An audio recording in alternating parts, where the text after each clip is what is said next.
जय हिंद दोस्तों, आप सब कैसे हैं। आई होप आप लोग अच्छे होंगे, मस्त होंगे और अपनी पढ़ाई ज़बरदस्त तरीके से कर रहे होंगे। दोस्तों, हम इंडियन पॉलिटी के जो पीवाईक्यू सॉल्व कर रहे थे, यानी जो हमारी श्रृंखला चल रही थी, ये उसी के क्रम में कौन सा है, तो 5वीं श्रृंखला है। ठीक, बाकी जो है 4 मैंने अपलोड कर दी है, इससे पहले और भी सारी चीज़ें अपलोड है, आप ना देखे होंगे तो ज़रूर जाके देखिए। तो शुरुआत करते हैं। देखिए, इसमें पहला क्वेश्चन लिखा है कि भारतीय संविधान के किस भाग को उसकी आत्मा की आख्या प्रदान की गई है। देखिए, यहाँ पे हो जाएगा ऑप्शन प्रस्तावना, लेकिन अगर यहीं पे पूछता कि बाबा साहब अम्बेडकर के हिसाब से कौन सा होगा, तो हम बताते कि आर्टिकल 32, यानी उन्होंने 32 को कहा संविधान की आत्मा। ठीक, आगे बढ़ते। अगला क्वेश्चन है कि 104वां संविधान संशोधन विधेयक किससे संबंधित है। तो हमें पता है कि 104वां संविधान संशोधन विधेयक ईडब्ल्यूएस से संबंधित है, इकोनॉमिक वीकर सेक्शन। ये कब हुआ था, तो 2019 में हुआ था। कब हुआ था, 2019 में संविधान संशोधन हुआ था। अब देख लीजिए इसमें किसमें दिया है, आर्थिक रूप से पिछड़ा, यानी आर्थिक दृष्टि से जो पिछड़े हैं। तो देखिए, पहले में दिया नहीं, दूसरे में दिया नहीं, लेकिन तीसरा देखेंगे तो हमें मिलेगा कि जो आर्थिक दृष्टि से पिछड़े वर्गों के लिए कोटा प्रदान करता था, तो यही है। ठीक, ईडब्ल्यूएस। आगे बढ़ते। अगला है कि निम्नलिखित में से किस वर्ष सिक्किम को राज्य का दर्जा प्रदान किया। मैंने कई बार बताया कि सिक्किम को 1975 में राज्य का दर्जा प्रदान किया गया था।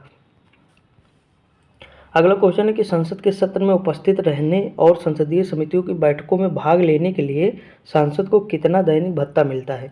तो देखिए 1000 मिलता है। कितना मिलता है, 1000 रुपये। अगला क्वेश्चन दिया है कि निम्नलिखित में से कौन भारत के राष्ट्रपति की इच्छा तक ही पद पर बना रहता है। तो मैंने बताया था कि राष्ट्रपति के प्रसाद पर्यंत कौन कार्य करता है, तो राज्यपाल करते हैं। कौन करते हैं, राज्यपाल करते हैं। यानी राष्ट्रपति जब चाहे इन्हें हटा सकते हैं, जब चाहे निर्वाचित कर सकते हैं। ठीक, आगे बढ़ते हैं।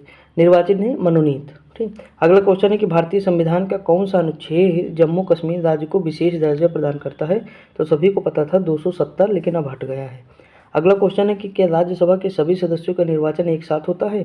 तो देखिए, आपको भी पता है कि प्रत्येक 2 वर्ष के मतलब प्रत्येक 2 वर्ष पर 1/3 सदस्यों का, सॉरी 2/3 सदस्यों का, प्रत्येक 2 वर्ष पर 2/3 सदस्यों का जो है निर्वाचन होता है। तो इनमें से नहीं हो जाएगा, क्योंकि सभी का नहीं होता है। ठीक, केवल 2/3 का होता है, वो भी 2 वर्ष के बाद। आगे बढ़ते। अगला क्वेश्चन है विधायी शक्तियों को संघीय सूची में समाविष्ट किसी विषय के संबंध में भारत के उच्चतम न्यायालय के अधिकार क्षेत्र बढ़ाने का अधिकार दिया गया। तो देखिए, उच्चतम न्यायालय के अधिकार क्षेत्र कहने का मतलब है कि उसका जो दायरा है उच्चतम न्यायालय का, यानी सुप्रीम कोर्ट के जजों की संख्या या और भी चीज़ें, ये सब कौन कर सकता है, तो संसद। कौन, संसद कर सकती है। ठीक, ऑप्शन नंबर सी हो जाएगा। अगला क्वेश्चन, अविश्वास प्रस्ताव के कारण सर्वप्रथम किस प्रधानमंत्री को अपने पद से त्याग देना पड़ा था। तो मोरारजी देसाई थे। कौन थे, मोरारजी देसाई थे। अगला क्वेश्चन है भारत में सचिव का पद किसके द्वारा निर्मित किया गया था। तो भारत सरकार अधिनियम 1958 के द्वारा, जब ब्रिटेन का मतलब ब्रिटिश शासन समाप्त हो गया था, तो सॉरी जब कंपनी का शासन समाप्त हो गया था, तो ऊपर जो है क्राउन का शासन हुआ था, तो उसी समय भारत में सचिव पद किस मतलब गठित किया गया था। समझ कि नहीं। जैसे मार्ले मिंटो अधिनियम, तो देखिए मिंटो कौन थे, तो वायसराय थे। मार्ले कौन थे, तो भारत सचिव थे। तो इस तरह मतलब जो है समझना पड़ेगा हमें। ठीक, आगे बढ़ते हैं।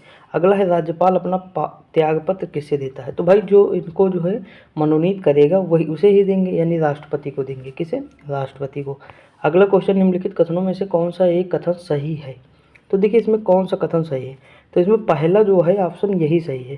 वर्ष 1946 में प्रांतीय सभाओं द्वारा भारत की संविधान सभा चुनी गई थी, ये एकदम करेक्ट है। बाकी जो है देख लीजिएगा करेक्ट नहीं। जैसे 26 जनवरी 1950 को अंगीकृत किया गया, नहीं। 26 नवंबर 1949 को अंगीकृत किया गया। अगला है प्रथम अधिवेशन, तो मैंने बताया था संविधान सभा का प्रथम अधिवेशन 9 दिसंबर 1946 को हुआ था। तो इस तरह मतलब थोड़ा थोड़ा इसमें रॉन्ग दिया हुआ है, देख लीजिएगा। अगला क्वेश्चन दिया है योजना आयोग के उपाध्यक्ष का भारत सरकार के सरकारी वरीयता क्रम में महत्व का दर्जा प्रदान किया गया है। तो कौन सा है, भारत के कैबिनेट के समान, यानी भारत सरकार के कैबिनेट मंत्री के समान जो है उनको दर्जा प्रदान किया गया है योजना आयोग के उपाध्यक्ष को। आगे बढ़ते हैं। अगला क्वेश्चन लिखा है कि राष्ट्रपति का पद चुनाव संचालित किया जाता है। जो राष्ट्रपति होते हैं उनका राष्ट्रपति का पद चुनाव संचालित किया जाता है किसके द्वारा। तो सीधी सी बात है, निर्वाचन आयोग के द्वारा। अगला क्वेश्चन दिया है लोकसभा में एंग्लो इंडियन समुदाय के प्रतिनिधित्व के लिए प्रावधान संविधान के किस अनुच्छेद के अंतर्गत था। तो 331 के अंतर्गत था, लेकिन वर्तमान में इसे समाप्त कर दिया गया है। अगला क्वेश्चन है संविधान के किस भाग में तीनों सोपानों में पंचायतें बनाने की परिकल्पना है। तो देखिए पंचायत से संबंधित है, तो सीधी सी बात है भाग कौन सा होगा, 11 होगा। कौन सा होगा, भाग 11 होगा। मतलब संविधान के किस भाग में देखिए भाग नहीं, यह अनुसूची हमें याद आ गया, देखिए अनुसूची है कौन सी होगी, तो अनुसूची 11 होगी, कौन सी होगी, 11 होगी। लेकिन यहाँ भाग पूछा है तो भाग देखिए 9 होगा, कौन सा होगा, 9 होगा, 9 भाग होगा। अब देखिए हम कैसे याद कराए थे, देखिए यहाँ मैंने एक तो वो बनाया था। देखिए पहला तो हमें पता है कि संघ राज्य क्षेत्र होगा, दूसरा नागरिकता होगी, तीसरा मौलिक अधिकार होगा, चौथा मौलिक कर्तव्य होगा, और 4A में क्या होगा, तो मूल कर्तव्य होगा। उसके 5 क्या होगा, तो संघ होगा, 5 क्या होगा, तो संघ होगा, 6 क्या होगा, तो राज्य होगा, फिर 7 जो हट ही गया, फिर 8 क्या होगा, यूटी होगी, 9 क्या होगा, तो 9 होगी पंचायत, क्या होगी, पंचायत, यानी ऑप्शन नंबर ए हो जाएगा। ठीक, तो थोड़ा सा मतलब मिस्टेक हो गया, तो उसके लिए क्षमा कीजिएगा। यहाँ पे मैंने अनुसूची मुझे याद आ गया था, क्योंकि मैंने पढ़ा है सुबह वाली वीडियो में, तो वही माइंड में था, तो उसके लिए क्षमा कीजिएगा। 9th होगा। ठीक, भाग कौन सा होगा, 9 होगा, मैंने बता दिया कैसे होगा। अगला है भारतीय संघवाद को किसने सहकारी संघवाद कहा है, तो ये हुइयर ने किसे कहा है, मतलब भारतीय सहकारी संघवाद कहा है, इसमें जो है जी ऑस्टिन ने, किसे कहा, जी ऑस्टिन ने, ऑप्शन नंबर ए हो जाएगा। ठीक, आगे बढ़ते हैं। अगला क्वेश्चन है कि निम्नलिखित में से भारत के किस मुख्य न्यायाधीश ने राष्ट्रपति के रूप में काम किया, तो देखिए हिदायतुल्ला है, कौन है, justice M Hidayatullah, option number A हो जाएगा। अगला क्वेश्चन है भारत के राष्ट्रपति निर्वाचित होने के पात्र बनने के लिए किसी व्यक्ति की आयु पूर्ण होनी चाहिए, तो 35 वर्ष होनी चाहिए, कितनी, 35 वर्ष।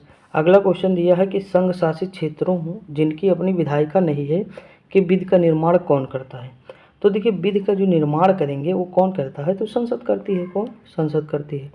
अगला क्वेश्चन है मूल संविधान में क्षेत्रीय महत्व के 66 विषय राज्य सूची में थे, अब इनकी संख्या कितनी है, तो 5 कम कर दीजिए, 61 है, कितनी है, 61 है। और ये कौन है, मतलब जैसे देखिए राज्य सूची, संघ सूची, राज्य सूची, समवर्ती सूची, ये कौन सी लिस्ट है, तो 7वीं लिस्ट है, कौन सी, 7वीं। इसकी ट्रिक मैंने कराई थी, आज मैंने PYQ सारे करा दिए हैं, मैंने संविधान के पूरे भाग कराए हैं ट्रिक से, सारी चीज़ें मतलब ऑलरेडी मैं करा रखा हूँ। ठीक, आगे बढ़ते हैं। अगला क्वेश्चन निम्नलिखित में से कौन सा एक मौलिक कर्तव्य नहीं है, तो देखिए करों की अदायगी, यानी जो कर देते हैं, टैक्स भरते हैं, वो मौलिक कर्तव्य के अंतर्गत नहीं आता है।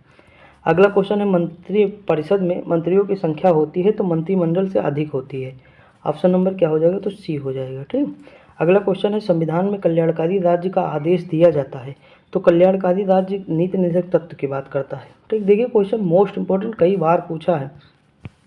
अगला क्वेश्चन निम्नलिखित में से किस समिति में लोकसभा के 15 एवं राज्यसभा के 7 सदस्य होते हैं, तो उपरोक्त सभी, मतलब सरकारी उपक्रम समिति, लोक सेवा समिति, विज्ञान एवं प्रौद्योगिकी समिति, तो सभी में होते हैं। ठीक, अगला है उच्च न्यायालय का न्यायाधीश बनने हेतु उम्मीदवार द्वारा, तो देखिए उम्मीदवार द्वारा ऑप्शन नंबर इसमें 10 वर्ष जिसमें होगा वही होगा, यानी उच्च न्यायालय में 10 वर्ष तक अधिवक्ता के रूप में कार्य किया गया हो, कितने वर्ष के लिए, 10 वर्ष के लिए। ठीक, आगे बढ़ते हैं। अगला क्वेश्चन लिखा है वर्तमान सभा में राज्यसभा में सदस्यों की प्रभावी संख्या कितनी है, तो 250 है, कितनी है, 250 है, याद रखिएगा। ठीक, आगे बढ़ते हैं। अगला है कि अब तक किसी राज्य में सर्वाधिक लंबी अवधि तक राष्ट्रपति शासन लागू रहा, तो राष्ट्रपति शासन सबसे लंबा जो लागू रहा वो जम्मू कश्मीर में, कहाँ, जम्मू कश्मीर में, क्योंकि वहाँ पर अशांति रहती थी।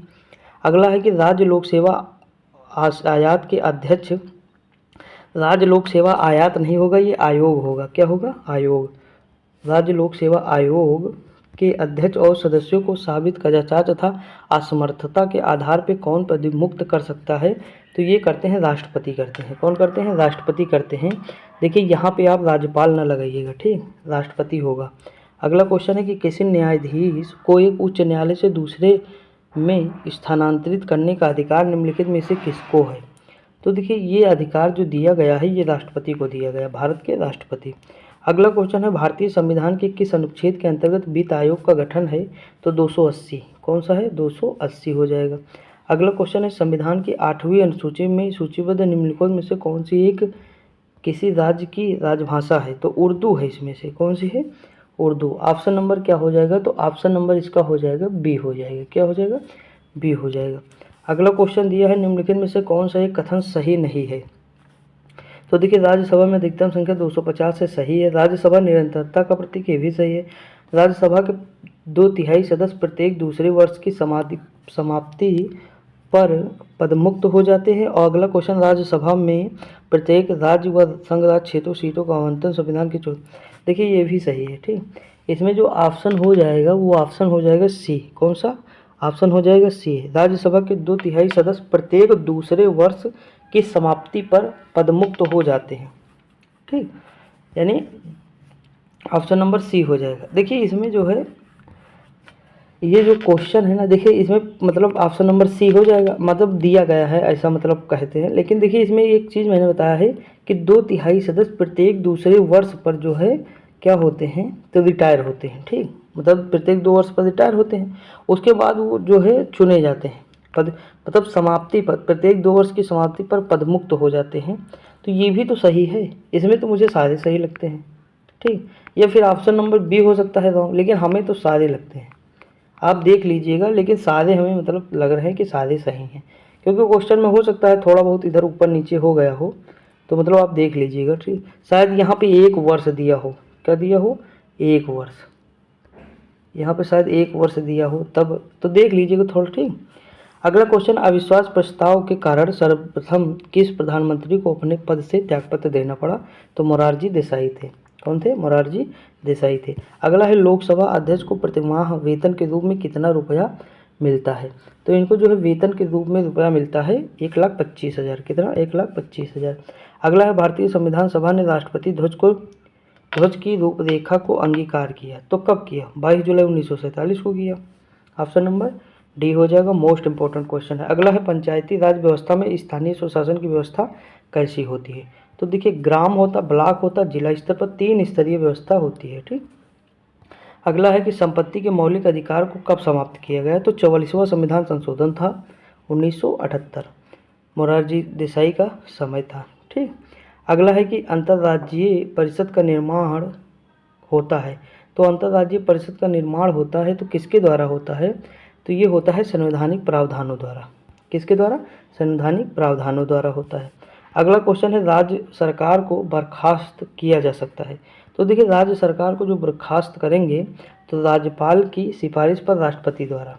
ठीक, ऑप्शन नंबर क्या होगा, ए हो जाएगा। अगला है, 42वें संविधान संशोधन के द्वारा 10 आचार आदर्शों को किस नाम से जाना जाता है, तो बताया था कि मौलिक कर्तव्य, यानी ऑप्शन नंबर क्या हो जाएगा, बी हो जाएगा। ये किसमें है, तो 4 का में है, 51 अनुच्छेद 51 ए। ठीक, अगला है, भारतीय संविधान के निम्नलिखित अनुच्छेदों में से कौन राज्य की विधानसभाओं के निर्वाचन का प्रावधान करती है, तो राज्यसभा के निर्वाचन का प्रावधान जो करती है आर्टिकल 170 करती है। अगला है कि परामर्शदायी अधिकार क्षेत्र के अंतर्गत उच्चतम न्यायालय किसी विधि के प्रश्न या जनता के लिए विशेष महत्व के तथ्य का परामर्श देता है जो उसे भेजा जाए, तो देखिए इसमें ऑप्शन नंबर हो जाएगा राष्ट्रपति द्वारा। किसके द्वारा, राष्ट्रपति द्वारा। समझ में कि नहीं, क्योंकि हेड ऑफ नेशन कौन है, तो राष्ट्रपति है, तो राष्ट्रपति द्वारा होगा। अगला है, निम्नलिखित में से उच्च न्यायालय की सबसे पहली महिला न्यायाधीश कौन थी, तो देखिए उच्च न्यायालय की सबसे पहली महिला न्यायाधीश अगर पूछे तो ये थी लीला सेठ। कौन थी, लीला सेठ। अगला क्वेश्चन है, भारत का राष्ट्रपति किस प्रकार के आपातकाल की घोषणा कर सकता है, तो देखिए इसमें से जो है राष्ट्रीय आपातकाल ये भी सही है, राजकीय संवैधानिक ये भी सही है, वित्तीय ये मतलब सभी कर सकता है। ठीक, आगे बढ़ते हैं। अगला क्वेश्चन दिया हुआ है कि संसद का चुनाव लड़ने के लिए प्रत्याशी की न्यूनतम आयु कितनी होनी चाहिए, तो देखिए 25 वर्ष तो होनी ही चाहिए, तब लोकसभा का चुनाव लड़ सकता है। ठीक, ऑप्शन नंबर सी हो जाएगा। अगला है कि भारत के संविधान के अंतर्गत विषय और संबंधित सूची के बारे में निम्न युग्मों में से कौन एक सुमेलित नहीं है, जैसे 1 समवर्ती सूची, शेयर बाजार समवर्ती सूची, डाकघर बजट संघीय सूची और जन स्वास्थ्य राज्य सूची। देखिए इसमें अगर ऑप्शन नंबर बी देखेंगे हम ना, बी कौन सा है, शेयर बाजार, तो ये केंद्र का विषय है। ठीक, शेयर मार्केट। अगला है, किसने वर्षों तक लगातार बाहर रहने पर नागरिकता समाप्त, मतलब कितने वर्षों तक, तो 7 वर्षों तक अगर बाहर कोई रहेगा तो उसकी नागरिकता समाप्त हो जाएगी। ठीक, अगला क्वेश्चन है, धनुष एवं तीर निशान है, तो धनुष और तीर निशान किसका है, तो ये निशान है झारखंड मुक्ति मोर्चा। अगला है, भारतीय संविधान के किस अनुच्छेद द्वारा निम्न दुर्बल वर्गों को शिक्षा संबंधी सुरक्षा प्रदान की गई है, तो ये आर्टिकल है 47, कौन सा, सॉरी आर्टिकल कौन सा है, तो 46 है। आर्टिकल क्या है, तो 46 है, यानी ऑप्शन नंबर बी हो जाएगा। तो दोस्तों देखिए इसमें 50 क्वेश्चन थे, एक दो जगह मिस्टेक हो गई है, वो थोड़ा मतलब क्वेश्चन समझने में, तो देख लीजिएगा अपने हिसाब से, उसके लिए क्षमा चाहता हूँ, ठीक। बाकी अपनी तरफ से पूरी कोशिश करता हूँ कि मतलब एथेंटिक चीज़ें ही आपको बताऊँ। जहाँ डाउट होता है मैं खुद ही कह देता हूँ कि इसे आप देख लीजिएगा, क्योंकि गलत बताना मतलब फिर दिक्कत हो जाएगी, फिर वो आगे गलत जाता रहेगा तो दिक्कत उससे बढ़ेगी, ठीक। तो एक दो चीज़ें मतलब थोड़ा माइंड में दूसरी चीज़ें रहती हैं, जैसे जो टॉपिक सुबह पढ़ा हो उसमें वीडियो 4-5 वीडियो बनानी रहती है, PDF बनाओ, तो थोड़ा बहुत गलती हो जाती है, ठीक। तो बस आज के लिए इतना ही, मिलते हैं अगली वीडियो में, तब तक के लिए जय हिंद।